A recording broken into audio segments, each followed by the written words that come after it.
So I am super proud to say that the original post is that of my stepson. This is my husband here, and he's commenting on my stepson's post that I think you should go and watch because it's the energy we need right now.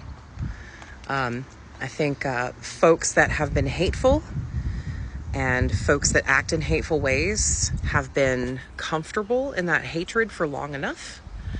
And the issue is when you're dealing with someone from a privileged class, really particularly like cis het white men, when you're dealing with people like that and those who kiss up to that demographic in order to maintain proximity to power, namely white women, when you're talking to people like that and you tell them the facts, you give them the cold hard facts of how these laws that they're supporting and how these ideologies that they're supporting hurt people, they know that this stuff is never going to touch them. It's not going to hurt them at all. It's only going to hurt those other people, those other women, those other communities, those other religions.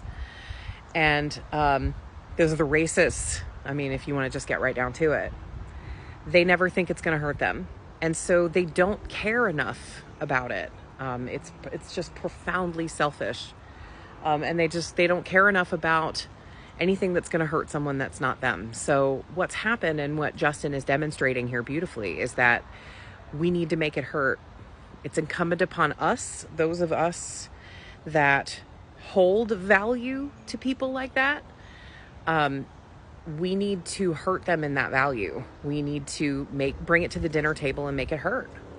We have to not allow them to get away with saying hateful things because grandpa's old.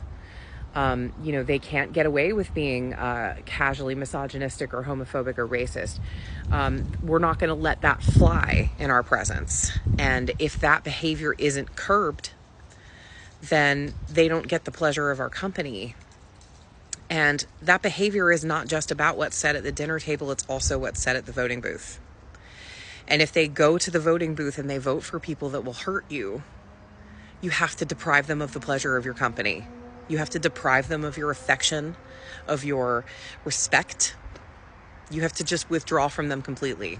They have to lose something when they hurt people. The untouchables will never be hurt by these hurtful policies unless we make it hurt for them. And so we have to be the hurt that changes their minds. And hopefully some of them will say, I wonder why everyone in my world has abandoned me. I wonder why my daughter won't return my phone calls anymore. I wonder why my son won't text me back.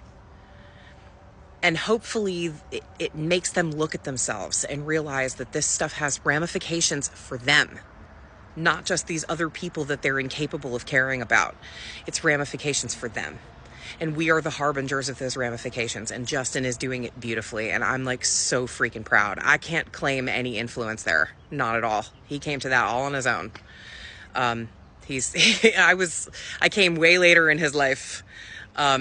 So he was already formed into this beautiful person by the time I showed up. And I'm just happy to sit back and witness. Good job, dude.